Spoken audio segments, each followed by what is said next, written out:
Hi, I'm Diva from Musical Hell, and I know the score.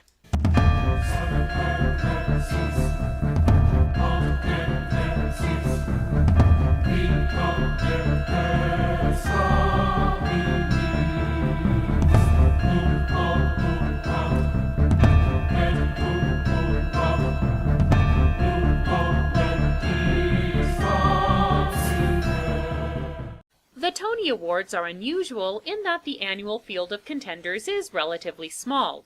While a normal year will see dozens of television shows, hundreds of movies, and thousands of song releases, only a handful of musicals will be produced in a single Broadway season, and even fewer will be successful.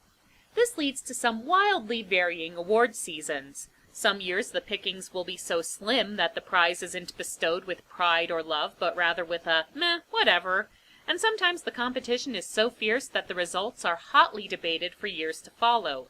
These are my top 5 picks for the shows that were major contenders for Best New Musical, but failed to win the top prize. This isn't to say that the musicals that did win those years were unworthy of the honor. Quite the opposite, in fact. It's just that, like other awards, the Tony doesn't come down to a simple quality judgment. In addition to the usual amount of bias, politics, and sheer dumb luck involved, the marketing boost a Tony can provide means it's less likely to be bestowed on shows that are smaller, less accessible, or closed by the time it's given out.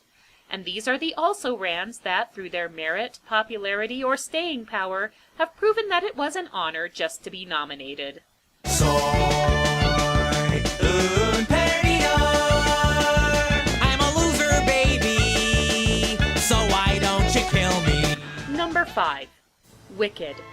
Even though it received mixed reviews from critics, Wicked's immense popularity, fueled by Stephen Schwartz's catchy songs and not one but 2 powerhouse leading ladies in Idina Menzel and Kristen Chenoweth, made it the odds-on favorite for the 2004 awards. But somebody forgot to tell its main competitor, Avenue Q. The sharp, subversive Sesame Street parody campaigned heavily in the weeks leading up to the ceremony, urging voters to vote their heart and pick the musical they really felt deserved the prize, rather than what they simply thought would sell better on tour. Their efforts paid off, and Avenue Q ended up taking home the Tony. But with a decade-long run that shows no signs of slowing down, Wicked's producers are probably crying all the way to the bank. Soy un perdedor. Number 4. All the losing nominees in the 1990-1991 season. 4 musicals were nominated in 1991, and 3 of them rank among my favorite shows of the decade. The most well-known, and the musical that would seem the obvious choice for the award, is Miss Saigon. But voters were getting weary of Cameron Mackintosh and the British mega-musical invasion by that point, and the controversy over casting Jonathan Pryce as the Asian male lead probably didn't help either. Once on This Island was a beautiful Caribbean fairy tale of a show, but it was rather low-key, and Tonys don't usually go for smaller musicals. The Secret Garden, on the other hand, had an elegant production and a sublime score by Lucy Simon, but it didn't win either. What did? Yeah, I don't get it either. Soy un perdedor. Number 3. Into the Woods. If it had opened in almost any other season, Into the Woods would have been a shoo-in for Best Musical. Not only did it come courtesy of the ever-beloved Stephen Sondheim, the fractured fairy tale story made it one of his most easily accessible shows. The production was no slouch either, with an eerie forest set and a solid ensemble cast featuring the marvelous Bernadette Peters. Everything was in place for this show, so what went wrong? I can answer that in 6 chords.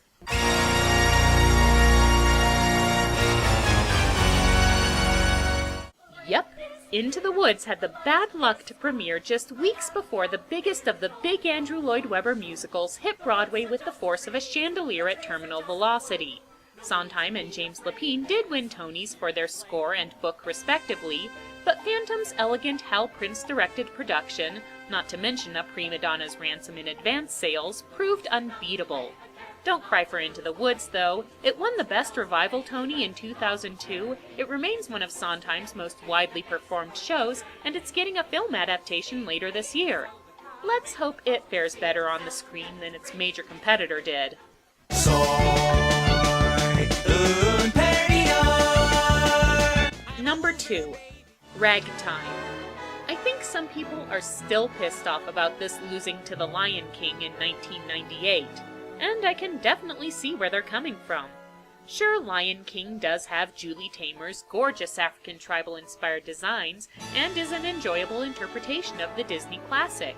But with its sweeping, epic score, interlacing plot lines, and depiction of class struggle and social upheaval, Ragtime is in many ways the American equivalent of Les Miserables.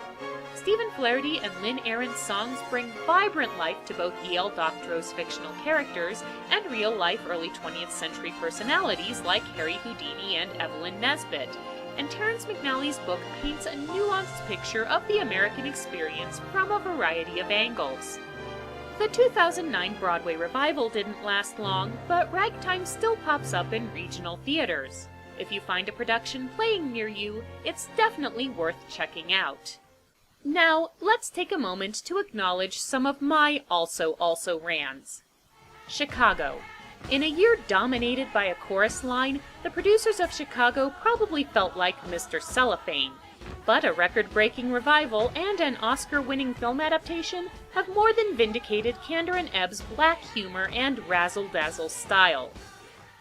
Next to Normal.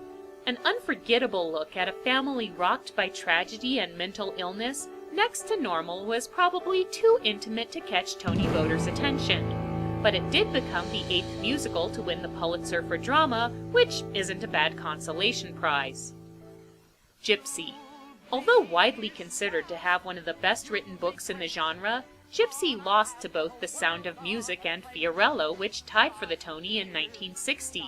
But thanks to Mama Rose, one of the most memorable female characters created for the stage, this show will always be first in many a leading lady's heart. Soy un perdedor. And the #1 Best Musical non-winner, West Side Story. You can't say the competition wasn't top-notch. The Music Man, which won the award in 1958, is one of the finest musical comedies ever created. But West Side Story is legendary. Even people who don't know much about musicals are familiar with Jerome Robbins' finger-snapping choreography or have heard one of Leonard Bernstein and Stephen Sondheim's powerful songs. Its innovative style and a story that explored themes of racism, violence, and teenage alienation through an inner-city variation on Romeo and Juliet proved that musicals could handle tragic subjects just as well as lighter ones.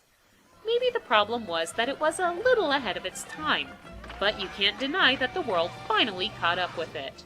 I'm Diva, I know the score, and now, so do you.